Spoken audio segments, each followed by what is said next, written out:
Hello everyone. Welcome to StreamYard Tech Talk, where we talk about not just StreamYard, but everything techie, where you can go like blow your mind out with marketing tech. So StreamYard is the easiest way to go live, get your shows produced, but some of us love going a bit nerdy, and that's what this show is about. So we've got two amazing guests today, two, not one, both Roberto Blake and Alex, we have met on the show a few times. He's got a show of his own, and he's like an uber geek. So we'll get into that in just a second, right after this intro.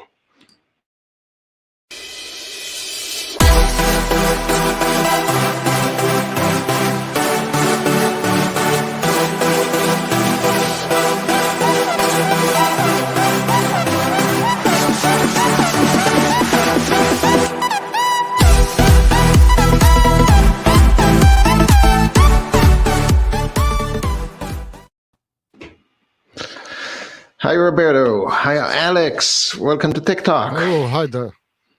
Hi, everyone. Hey, everybody. Not TikTok, but Tech Talk, the show where Tech we Talk. uber geek. Tech Talk. Yeah, we've got an uber geeky show today. And Alex is going to show us some insane stuff that he built on top of StreamYard. He's going to show us some OBS stuff. And we've got Roberto Blake. If you don't know Roberto, he's got this insane YouTube presence, a real YouTube master. And we're delighted and thankful to have you here with us, Roberto, today. Thank you for having me. Great. So we always start the show by showing off the guests' tech stack, but you've already been on the show before, Alex, so we're going to skip that. And I'm going to ask you to just open cold and show us what you've got. Show us something cool. Okay, so I will start with the coolest, so people get a bit more excited about it. Let me just change my camera here. So right now you are seeing my desk. You are seeing this MIDI controller that I use to control not only StreamYard, but I use to control OBS and I use to control Voice Meter. There is the software I'm using, softwares I'm using right now to do this live. So what can I do here? Right now I can just start changing layouts and bringing each one of the layouts we have on StreamYard, just with a click of a button. I can, let me come back to this layout. I have here set timed overlays. So all that problem we have with GIFs that they keep running and running and running are now solved. So I can just click here, bring an overlay with an animation. I just got one in the wrong side. Wait, let's put this one that is in the right side. Just cover myself with the comment. So we can bring timed overlays with animations. You don't need to touch anything else. It will just stop by itself. Another thing that I can do here, and here we're going to get some kind of infinite effect. I will just add this to the live and change it to this layout. Just a second. Change it to this layout. Another thing that I can do here is I can browse through comments and select a comment to put it in the screen. Take this screen out. I can go through all the banners and select one of the banners. I can go manually. Looks like we just have a problem. Yeah. But I can go manually through the... Yeah, I just stopped it here for some reason. Let me come back, remove this. My camera stopped. Just give me 1 second, guys. Can you go for the talk? come back in a second. So pretty insane stuff, right? I've never seen anybody do it. That's like super this before. impressive. That's fast. Sorry, That's impressive. My cable just fell out from the camera. Whoops. So I can control all the tech on the StreamYard and change all the layouts. At the same time, with the same controller, I can change my camera. So I can select another camera and bring all the angles. Now I'm controlling OBS. My camera is coming through OBS. And with the same controller, I still can control all my audios. So I can just like put some music back. I'll not leave for too much. Although it's not copyrighted music, we could use it.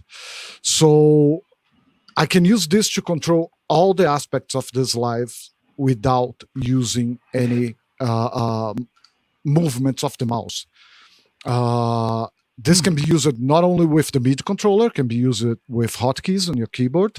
So all I did here was setting up hotkeys for StreamYard, OBS, and voice meter, so I can do all the controller from the MIDI controller. I think that's the basic part. Boom. It gets even worse when you start to do this kind of stuff. Let me show you one more thing. Just 1 second.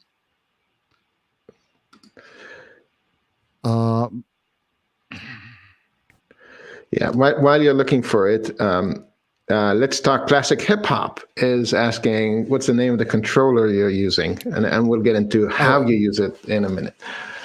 This is a Samsung Conspiracy. Is a kind of expensive controller. I have this because I'm a musician. You can see the saxophone behind me. You can see the guitar. So I already had it. But if you go to Amazon, you find as cheaper as $50. You know, compared to a Stream Deck. How many buttons you have on a Stream Deck? The regular one, I think, is 250, and you have 8 buttons or 16 buttons. Here I have 25 plus all the knobs to control it. Right, and technically you don't even need a controller. You could use a keyboard, right? You don't. Yeah, you could use anything. It's just you're just mapping a button to an action. That's all what a controller really is. Roberto, what do you use there? You got a Stream Deck. What have you got for a controller? So I have a Stream Deck, but I also have the Atom Mini. It's not the Atom Mini Pro, unfortunately, but it's the Atom Mini. I think maybe, just maybe, I might upgrade to the Pro.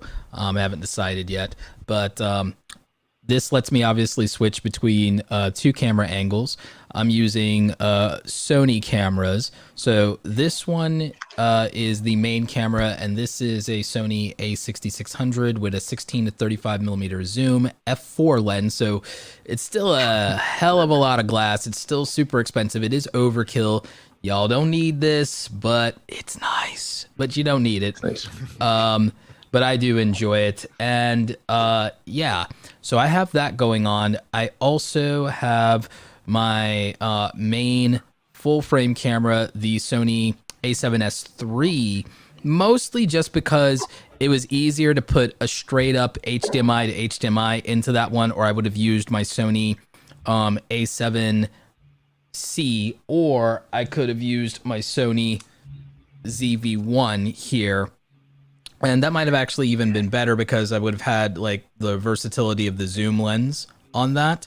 But this one I have not found a wall adapter for yet, so I'm looking into that. But it's the battery life on the Sony full frame cameras is actually really good, and you can get wall adapters for them. I'm using a wall adapter with camera 1. I do have a Stream Deck to control my Elgato key lights. So nice. I have that to turn them on and off. I also can cycle through my backlighting, my RGB backlighting. I can cycle through with that. So that's pretty cool. So I have some switches there. I can control brightness. I have a few things for when I'm streaming on Twitch, set up on the Stream Deck. I haven't really set up a lot for it with YouTube. I mostly am just controlling my lights. And then for my audio, I have my Rodecaster Pro with the Shure SMB7, Joe Rogan style. So perfect audio. I am going to be switching now that I have this whole different camera setup. I'm going to be switching to maybe a tabletop mic stand. You know, nothing too fancy, just to get this arm out of the way. And then this arm will go to the back of the desk for when I want to shoot YouTube videos from the desk. So I'll put a shotgun microphone there, probably my Sennheiser. So a little fancy, a little like overkill. You know, you don't need all this. And then I definitely, I mean, I do for other reasons, but for video editing and obviously, and for gaming, but I don't need this monstrosity of a, you know, beast of a computer here. Because of like when I'm live streaming because of StreamYard, at least when I'm live streaming to like YouTube and Facebook and doing my coaching business. But if I want to do any gaming, if I want to do any video editing, yeah, I kind of need all that. So actually I need a new graphics card. I mean, this one's not bad, but it's like if I want like, you know, to do some things with After Effects, I might need a better graphics card. Okay, so I want to dive into a few questions here from the audience. There's definitely some questions here around this, and then dig deeper into what I'm happy to take any questions. Yeah. So bring in the questions, and there was definitely one I want to address right away because I know people ask it a lot. Is when are we getting Stream Deck integration? And so we're working on it. I'm sorry it's taking longer than people want. We're hiring more developers. If you're looking for a job with StreamYard, email jobs@streamyard.com with your resume or what have you. We're start February 1st, we're going to be hiring a lot more people. So we're growing very, very fast, including developers to develop these features that you're asking for. So we can't develop them fast enough for you guys. I know you really want a lot. So Blake, I hope that answers your question. What else did we have here on the questions? Yep, thank you for answering questions. Just one thing, Okay. Someone mentioned my microphone is too loud. I just reduce it a bit if it can get some feedback on it. What mic are you using? Yeah, was exactly the same. I'm using, and that's the beauty of the things, you know. I'm using an Auctron BC 800 V2. Is a Chinese microphone. Okay. It's a dynamic microphone like the Shure SM7B, but is much cheaper. It's not the same. Of course, I'll never have the same audio quality, but we can kind of It's comparable. Post-processing, yeah. We can kind of post-processing and get a similar sound. Now it's a bit too quiet, but I can actually edit if one clicks on the. Yep, and then we can try it out. Do we have sound There we go. mixing for like each individual guest in StreamYard yet? So it's coming very soon. We're going to be able to download literally within days. You'll be able to download separate audio tracks for each user. So that's big for podcasting because it allows podcasters to just do their podcast live, have that face to face, get the video recordings and the separate audio tracks to like pro editing. Yes. Let's see. I think I lost some of the comments in some of the questions and all these comments back here, and especially the comments in the audio. So if we didn't answer a question, please repeat it. You can use the hashtag ask, and that will get our attention because there are a lot of side conversations going on, which is awesome. A little bit of spam. Okay. A little bit of spam. Okay, so we asked a little bit of spam. Yeah. So we asked about people are asking about Stream Deck integration, and really what we're doing here is showing kind of a preview of how that works. So questions around the white borders and around Stream Deck. So I wanted to just explain and say, okay, what Alex did here is really mind blowing and incredible, right? But he's giving us a sneak peek into the future, what we're going to be doing in StreamYard kind of natively sometime soon. And that is the ability to create these custom layouts that switch automatically with your overlays, right? And so Alex, let's break it down and show, okay, where do the white frames come from? Where did the switching come from? And how exactly are you doing it? Okay. So just give me 1 second. I'm opening a folder here so I can show. First, I will say I'm sorry. Those overlays were kind of made like pretty fast this morning. So these are the overlays I created. So for each layout, I create one different overlay. And what do? I just get this extension I developed. I developed this 2 weeks ago. And for each scene, I set one overlay. So I have the solo overlay, the thing layout overlay. I have the group layout overlay, and all the 7 scenes that StreamYard provides you. You set one overlay to each. You also can set timed overlays. There is the problem we have with GIFs, where they keep looping and looping and looping. Here, I can set how much time do you stay on the screen. How many seconds do we stay on the screen? And for each one of those, there is a hotkey assigned. And this, I went to my MIDI controller and assigned those hotkeys to each key. So it's pretty easy to make the changes. If you don't like my hotkeys, you still can come here and set your own hotkeys. Basically, every time I click on something, every time I do one click in the in the MIDI controller, it will get which scene was selected, and you put the appropriate overlay on it. So it's a development over the top of what StreamYard already give you. I created, like you said before the show, a macro that when you click something, several things happen at the same time. Okay, awesome, super great. Okay, there are a few questions here, and I want to dive back into them. So, because a few people asked about the fade to black transition, or the fade transition. Roberto, yours was really nice, I think. Yeah, that's a nice one. Yeah, mine is from the Atom Mini when it's built into it. So this is hardware, and the Atom Mini is about $300. The Atom Mini Pro is about $500. It's a little on the expensive side, but you do get up to 4 video inputs directly, and you wouldn't necessarily need a cam link, although I'm using one with this. You don't necessarily need a cam link with it from Elgato. You can plug it directly in via USB-C as long as your computer has a USB Type-C in, and you'll have that. So that's how mine is doing. How are you doing your fade effect, Daniel? So I was just demonstrating. I do it with the ATM Mini as well. I've got it. And I have it hooked up to another computer, as you can see.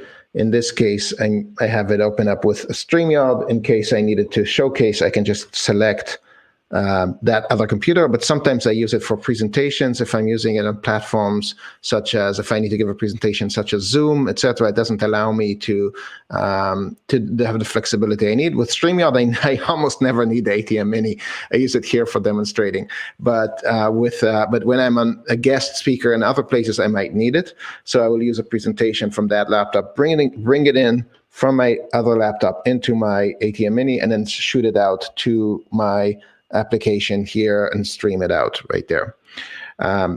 So that's how I do it. There are a few other questions I really wanted to get to here. Let's see. Let's see. Let's see. If you free StreamYard, I'm just trying to go. Okay, here we go. Ask. I did my first live stream last weekend. The stream went well. However, after I StreamYard to YouTube, only processed the standard version. How do you fix that? So YouTube downgrading or downsampling the video. Roberto, I think that's your area of expertise, right? All right, so they're asking that YouTube only processed the video at standard version. So sometimes that is an issue on YouTube's side if you feel you've set everything up correctly. And sometimes that just happens. There's been a lot of issues on the back end with processing lately, so there's really no guarantee. Yeah, but you can download from StreamYard the original. So one thing that he needs to check if he's using the free version of StreamYard, you only have 720p. You'll not get the full HD. So he needs to check. Yeah. And he needs to check in the settings, because in the settings you can set, even if you have the Pro, what is your output, if it's 1080 or 720. Right. Exactly. That's why, yeah, definitely check the settings. And that's why it's the first thing that I said is definitely check the settings. Because if you feel you have the settings right, YouTube could still have a processing error. We see that a lot with people who upload in 4K, for example.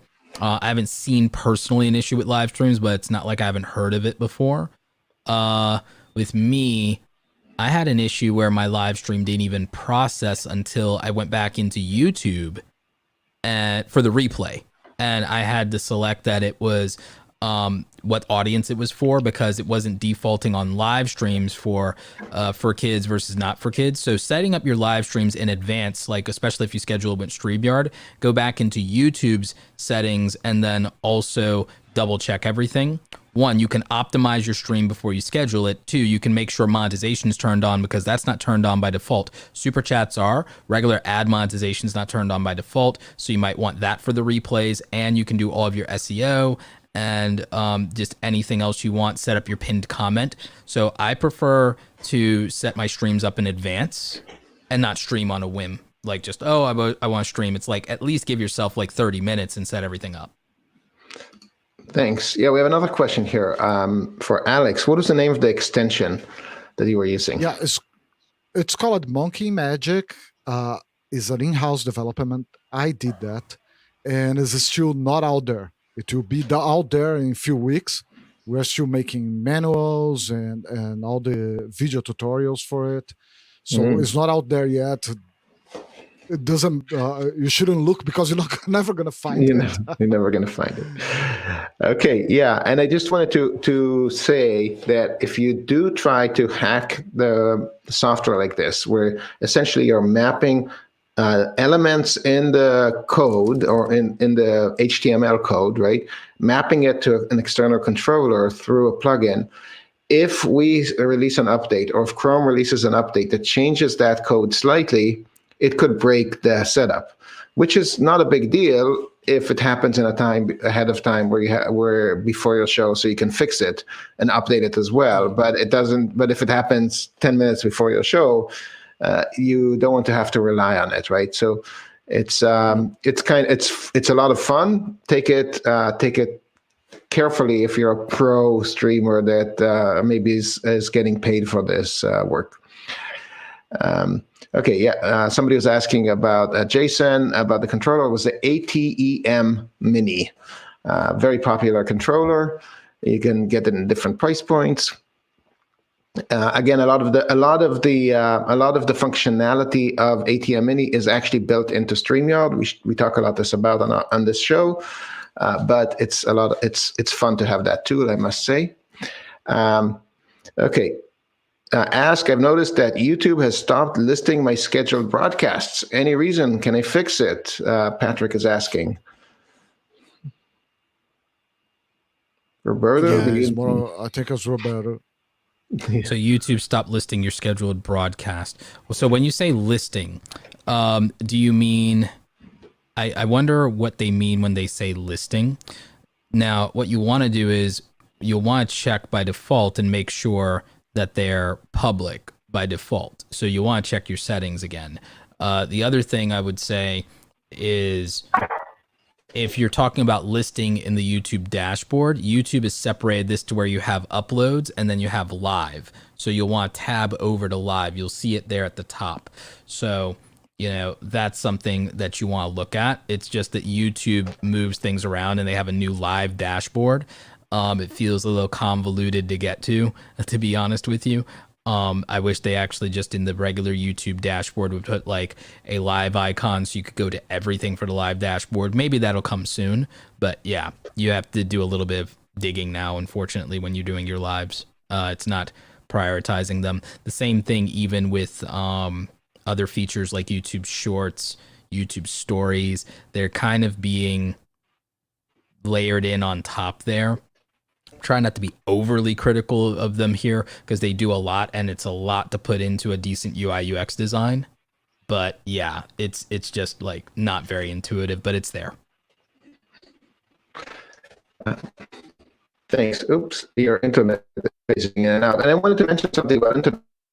So I've streamed some other peripherals here, and I was testing the connection, and you notice my connection is way better in the last couple of shows than it was Is before. Daniel internet with problem? Rob? Is my Daniel, internet? you're breaking up there, and you're there's like a robotic delay. Aha. Okay. That's a how little about- bit. Is it better now? Okay. You are kind of pixelating. Yeah. Okay. Roberto, why don't you take the lead? I will Sure. see what I can do. Sure. While Daniel works on that, Alex and I will sit here and we'll try to answer as many of your questions as possible. I've actually been going back into the chat to answer some of your questions. And I just want to make sure my audio is coming in good, isn't it, Alex? Yeah, it's perfect. Yours is coming in perfect as well. So just so everybody knows, a lot of it could be your Wi-Fi or your connection. A trick that I use is that I actually have a wall jack converter that downstairs is plugged into my router and then plugged into the electrical socket, and then upstairs here is plugged into an electrical socket, and then it gives me essentially a wired connection, or at least a more stable one instead of a wireless one. And I run that into a switch up here upstairs. And so I just run everything through that switch. And so that's helped me have very stable live streams. There was also a question here about hardware. If you're using StreamYard, you don't need a lot of hardware, but if you use something like OBS or Streamlabs OBS, you might need at least, I would say, 8 gigs of RAM. I prefer if you have a dedicated graphics card. The main thing will be the encoding, for H.264. Yeah. That sounds about right to you, right, Alex? If you are using OBS, ideally you're gonna need more RAM than 8 gigs. I'm saying as a bare minimum. Yeah, and try to keep your graphic cards as NVIDIA, because any AMD will not gonna work. I'm using AMD, but it's not the same, you know. Yeah, exactly. I feel like NVIDIA, if you're doing gaming and streaming in terms of a processor, you could go with AMD, but for graphics cards, I would go NVIDIA. I definitely think 16 gigs of RAM is the sweet spot. I have 64 gigs of RAM, which is overkill, but I do video editing. But it's also expensive, so I don't want to be cost prohibitive to people. But I really feel like what you need is you need a graphics card that has between 6 and 8 gigs of VRAM. H.264 needs to be your encoding format. I believe, just like Alex, NVIDIA graphics card. So maybe something like a 1060 Ti, a 1070 Ti is probably what you would, or actually, sorry, now it's a 20. It's now the 20 Ti, or because you can't buy the 30s at all. They're not in stock anywhere. So you need like a 2060 Ti, 2060 Super, or 2060 Ti, or 2070 Ti. And again, you need a good processor. People underestimate the processor. I wouldn't go lower than an i7 personally, but I think you can get away with an i5. If you're on Ryzen, use like a Ryzen 5 or 7, probably the 7. Yeah, I'm using an i5, the 10th generation. It's kind of hard sometimes, you know, and that's one of the reasons that I use a StreamYard as my hub. So I do everything on OBS. I send you StreamYard, and StreamYard process that video and send to all the destinations. Because if I try to send it from here, it's too much encoding, too much internet, too much of everything, and my computer just die. So that's interesting that you have a workflow where you actually you're using OBS, but then you're using StreamYard on the distribution of that, because StreamYard handles that much better. So that's super interesting as a workflow to me, Alex, because we always like to think, oh, we're going to have one tool to do it all. And and I don't think that that's as practical. And that's why I love about StreamYard is browser-based software. Is with it being browser-based, you can use any tools that you want and usually kind of make it work. I mean, I'm using all of this different hardware, and it works with StreamYard flawlessly. It's the best live streaming experience I've ever had. Let me go to the comment here. I think Daniel's is still with problems there. Yeah. Oh, that's even worse. It's worse now? Yeah. Wow. Yeah. I don't know. Going here how to the I- comments. Mm. One thing that you can see here, if I share my screen again, is that I have OBS running right there. Oh wow. So with the same controller, I can just choose the scene, change the camera, and I keep going through all my cameras. I have 3 cameras running now. Some of them has 2 angles because I kind of how much does that console cost? Digital zoom. This console I'm using, I think, is $200 or a bit more in the States, but it's old. So it's about the same as the. You can find it. It's about the same as the Atom, then. Yeah, but you can find on Amazon. On Amazon, you can find some of those as cheap as $35 to $50. With a matrix of 64 buttons and 8 knobs. So you have a lot of keys to play with, That could be a little and overwhelming. This is actually controlling everything. The thing I like about the Atom Mini is that it's extremely lightweight. It's portable. It's really small. Like it's a little bit bigger than my smartphone, but smaller than a tablet.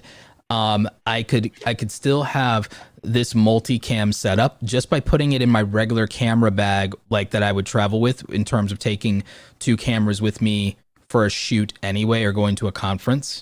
So like I would still have my perfect live streaming setup, and then with StreamYard, I don't have a lot of heavy lifting to worry about. So, that's what I like about it personally. I think that there are a lot of other great options out there. I just like the simplicity. I just like the one thing I do not like about the design is that it does not have an off button. You have to unplug it.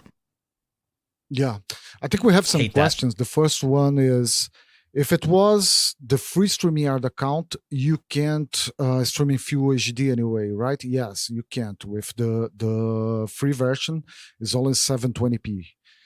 We have another one here. Whenever I do my live shows, when I take a commercial break, the commercial freezes all the time. Is that an international issue? I didn't really understand that question. So what they're saying is, I think he's trying to run a video or something. So, all right. So you know how in StreamYard, brand-wise, you can upload a video, and they gave us longer than like 10 seconds now or whatever. So this person now it's 10 minutes. This person is trying to run a video as their commercial break. Twitch streamers do this all the time. And so usually with like OBS or Streamlabs OBS, so they're having an issue with it freezing. I would say it could, in theory, be an internet issue. I would try seeing if you can shrink down that video or compress it a little bit more, because it's probably just that it's way too big a file and you're trying to push it through your connection. And so I think that might be causing the issue personally. I would try just compressing the video a little bit more. If it's just a little quick commercial, you might have it too high quality. That's my thought on it, though. Do you have another thought, Alex? If he's using the uploaded videos, okay, probably shouldn't be internet, but there are some people that are trying to share the video from their desktop, and then it will be for sure internet. That's what I think is that's why I think might be the issue. We have another question here. When is the time to get the Stream Deck? And what is a beginner way to start? What about soundboards? You want to get our take on it, Roberto? I would consider getting the Go XLR Mini. The Stream Deck is not that expensive though, but if you wanted something where you could have a few options and have sound control and have a really good sound input device to improve things a little bit, consider the Go XLR Mini, because that's like $300. So instead of getting something expensive like the Rodecaster, it's almost $700. You could get a Stream Deck for like $100, or even a Stream Deck Mini. You get a Stream Deck Mini, and you can get a Go XLR. It'll be like $500, and that'll last you a very long time. You don't need to upgrade much more than that, especially if you're doing simple stuff as a streamer, and you can make your money back as a streamer on that, and you'll be good to go for a very long time. That's my thought. Yep. The Stream Deck is a cool tool. I'll talk more about the part I'm more proficient on it. There is the sound part of it. You don't really need a soundboard. It always depends on how much audience you have. If you are starting, what is your budget and all that stuff. I'm going through a different route right now. I'm going for analogic audio. So this microphone is on a tube preamp. After that gets to audio interface and then gets to my computer. I'm going for a DBX 2806S, like that guy from Twitch, Harris, something Harris, because Harris Heller. I like the sound. Yeah, I like the sound of analogic audio. And there is another thing. I'm a musician. I want to use that. I want to repurpose that for my musician needs, not only for the live. So I guess it's a matter of a budget and how much your stream is growing and how much comfort you want to get. You can do it without it. You can just... No, go ahead. Go on. Well, I was going to say is that people are trying to probably mimic the streams of their favorite streamers. So that's probably why they're trying to go that route. Yeah, like you, like Nick, like D. Or like a lot of the gamers. It's like a lot of people with Twitch, aside from you and both Harris have a musician and a music background, so that's going to be like a little different. But I think a lot of them are trying to imitate their favorite gamers. Yeah. Next question. I would like to use music tracks in the background of my live stream. Is it possible to include on StreamYard, or what you recommend? Okay, there are several ways to do this. One of them is if you're using a mixer, you can just plug your MP3 player in the mixer. Another one, you can share your screen, include your audio, and be sure you check the include audio and play the music in the background, and it will play on the stream. You can do it as I'm doing and just use voice meter for that. Do you know any other ways to do it, Roberto? The simple way that I actually do it is just through my browser, believe it or not. Through the browser, you just open and leave the browser, the share screen and the audio going, and hide the share screen. It's the easiest way. Hey, Nick's here. It's not ideal. It's not ideal, and I would like that to be different. And I haven't also figured out a practical way, aside from putting with my case, if you have like the Rode or you have the Go XLR, you theoretically could just tie it to your buttons there, but it's not necessarily the most efficient thing in the world, but it is an option.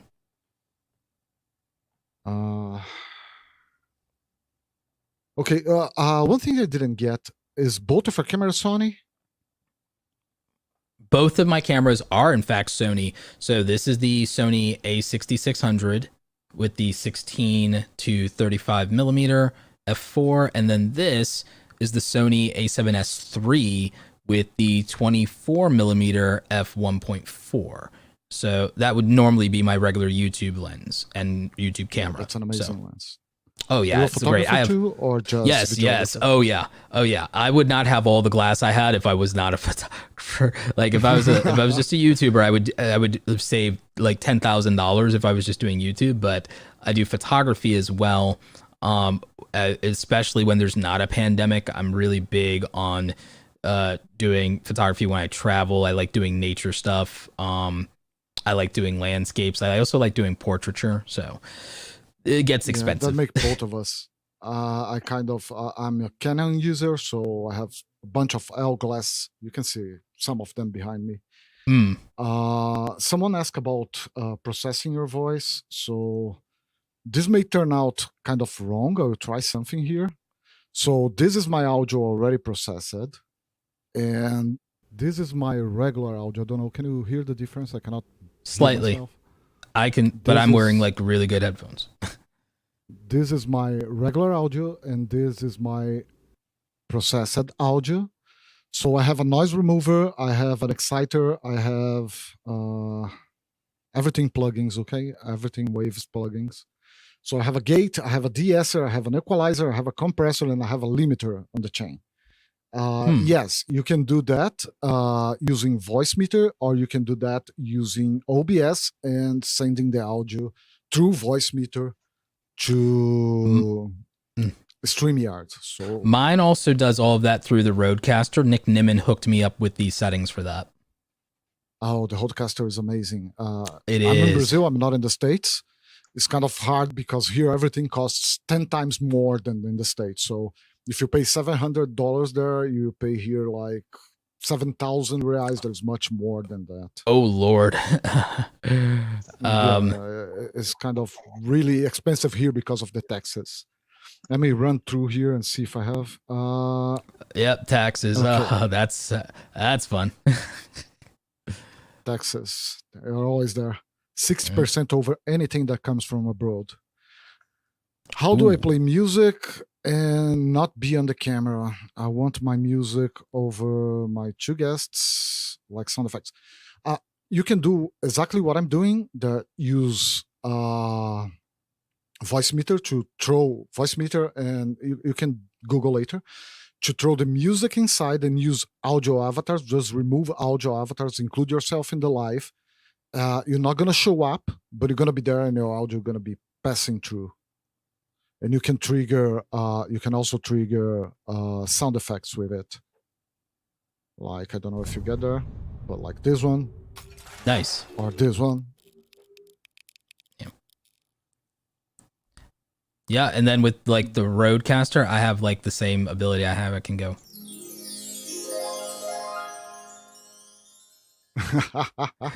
I have a lot of stuff on there.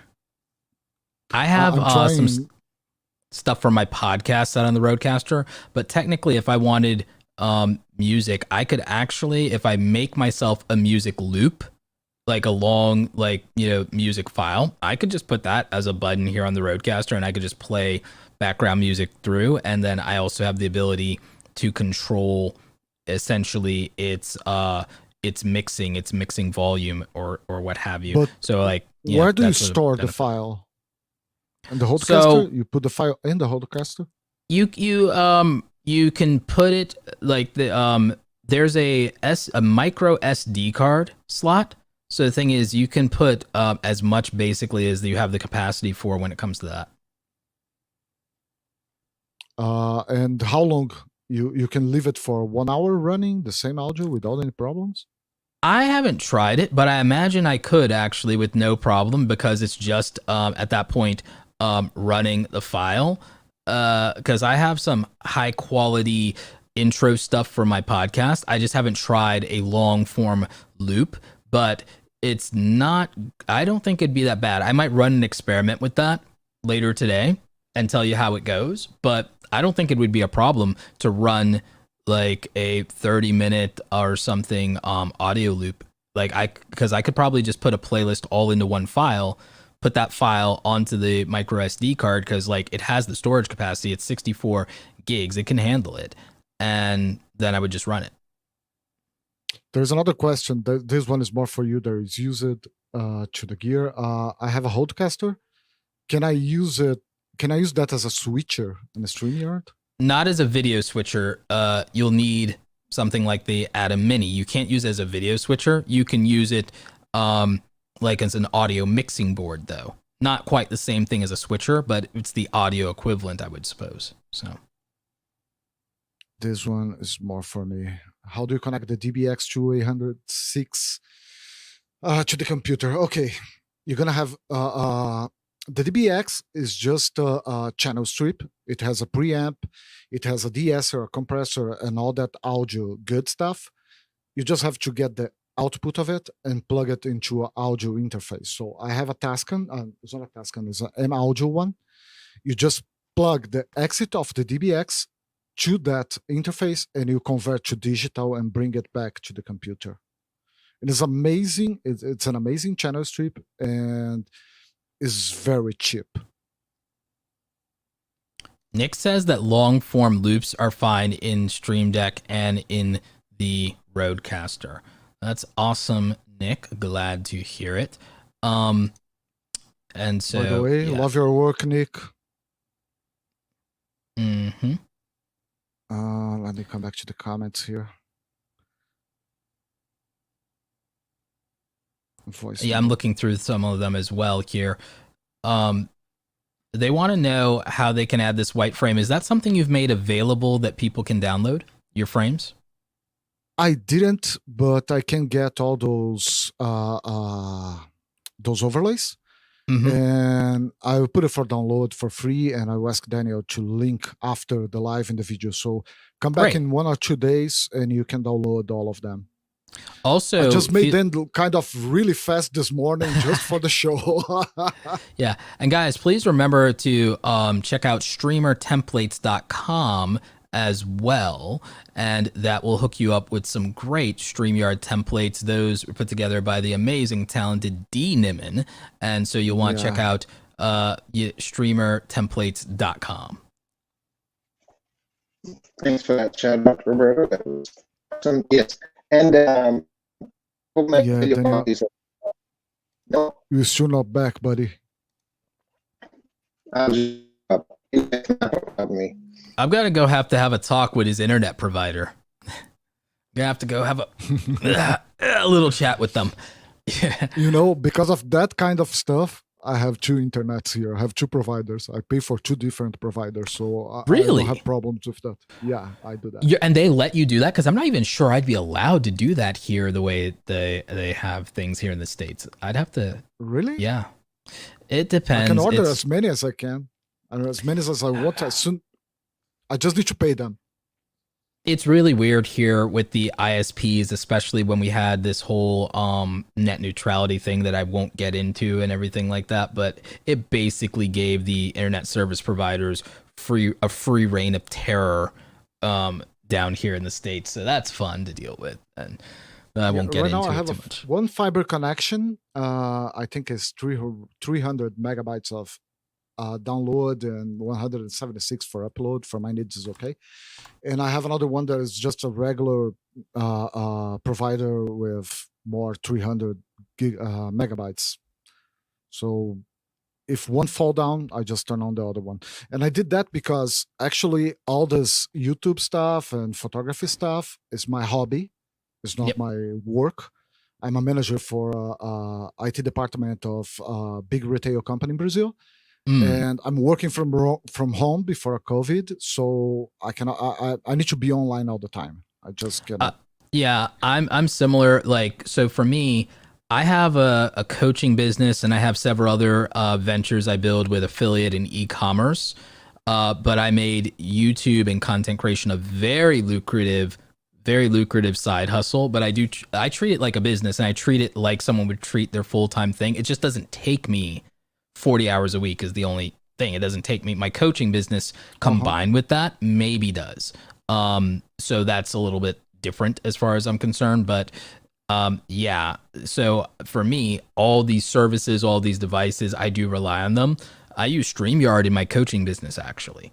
So it actually is something I use when I do my private Facebook group coaching. I just got curious now. How many of you that are watching us live on live stream or YouTube or create content?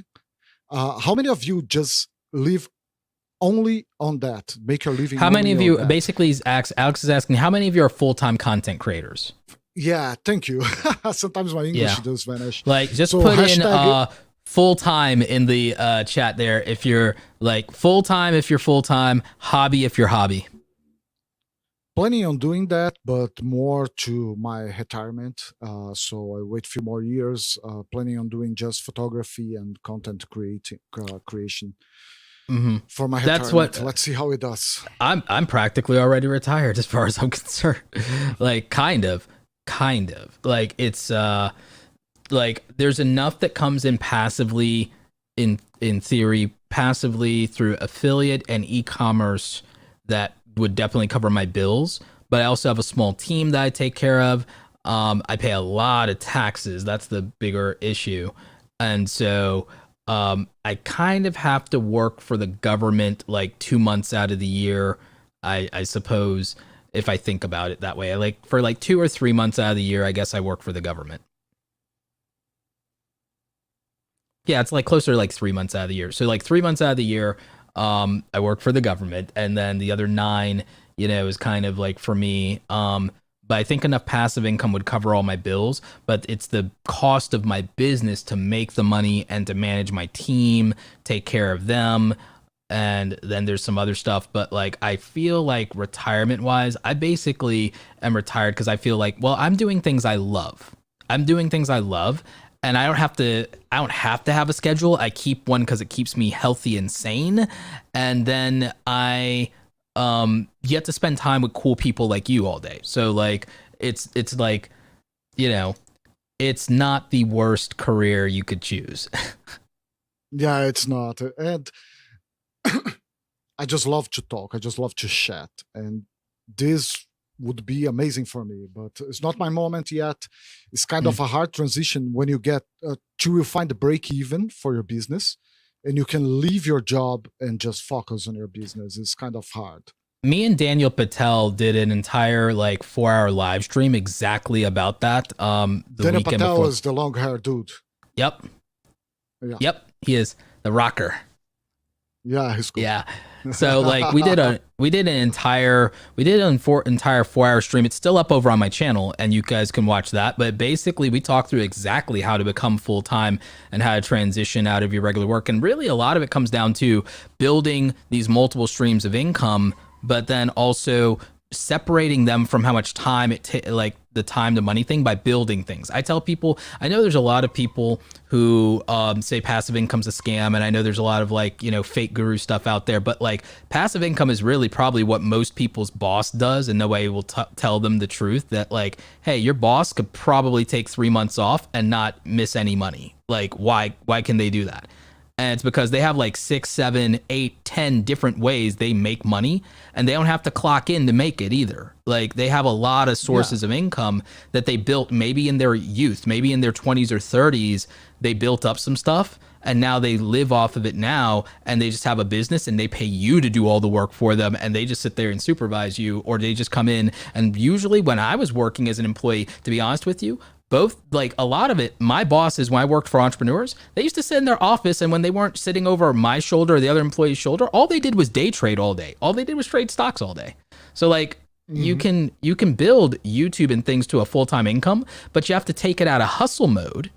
You got to take it out of hustle mode. And guys, my channel is just youtube.com/Roberto Blake 2, like the number 2, or you can just type my name into it. But like all you have to really do is you have to look at, when you want to transition YouTube, you got to get some affiliate marketing money so that you are making money without having to do, the work yourself, because the content exists, the links exist, it builds money over time. It's slow though.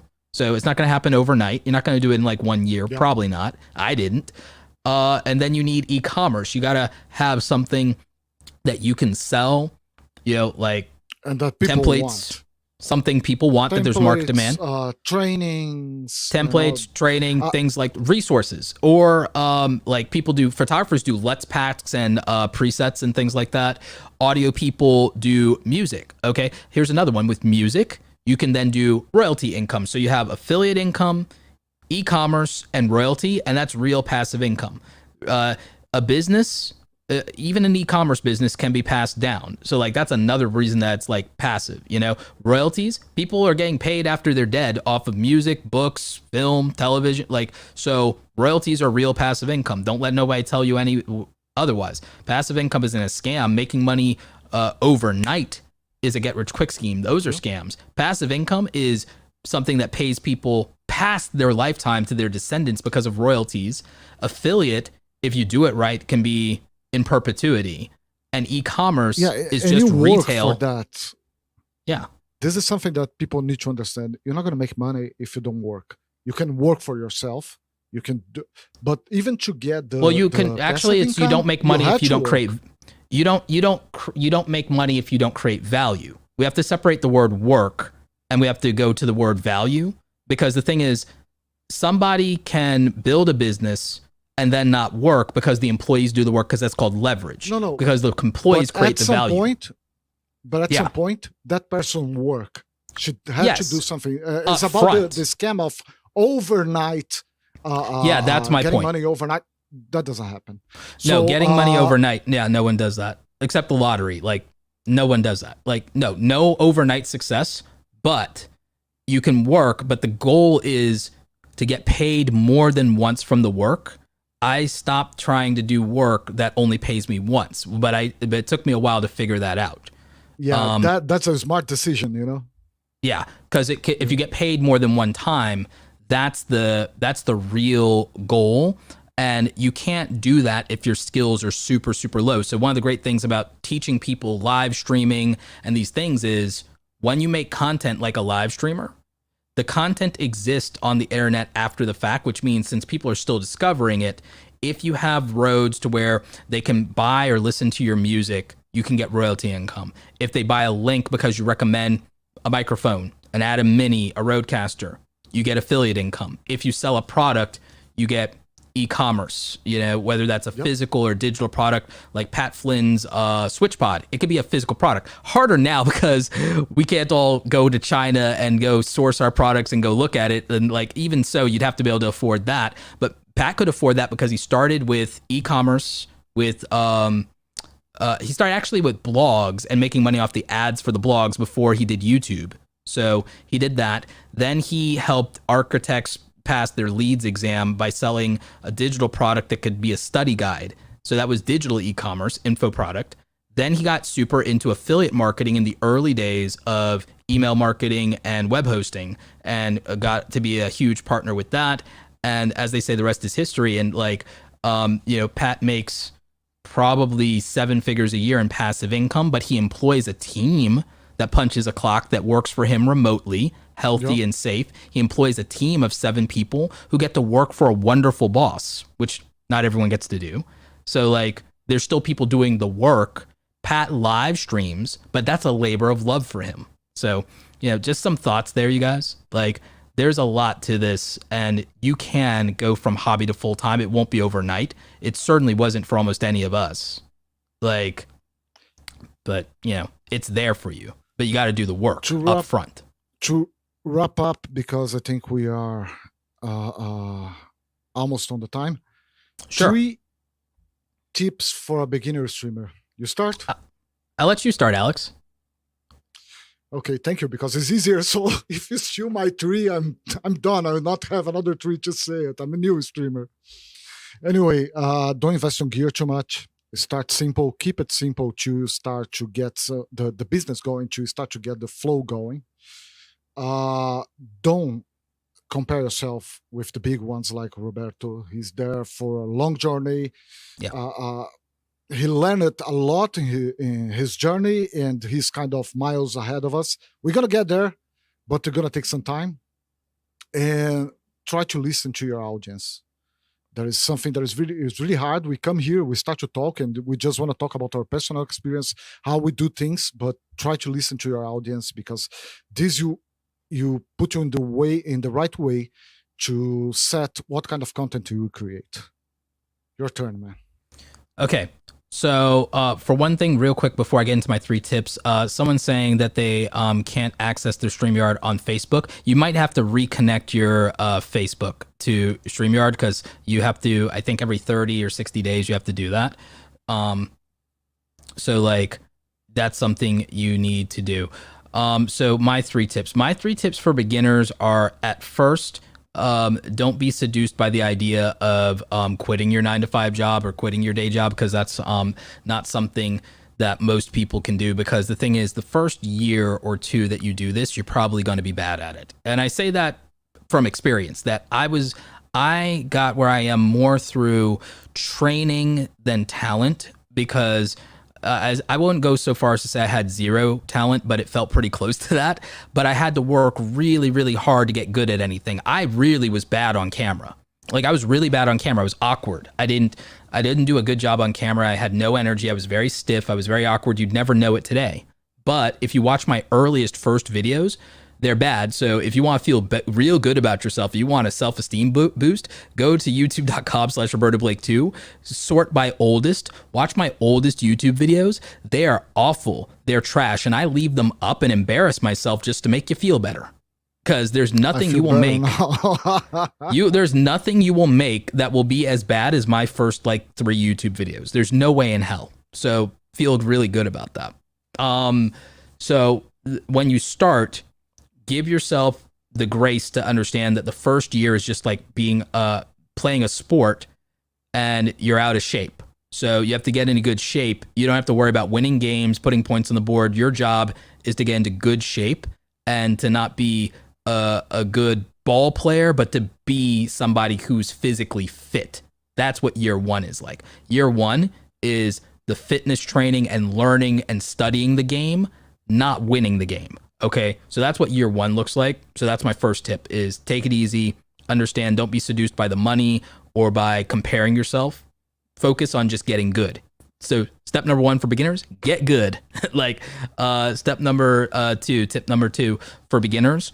You don't have to invest in a whole lot of gear, but you need to understand and learn what gear does and what it doesn't do for you, and then make your moves accordingly. I would invest in better audio first because number 1, I think it's cheaper than investing in better video to start with. So I would go audio first.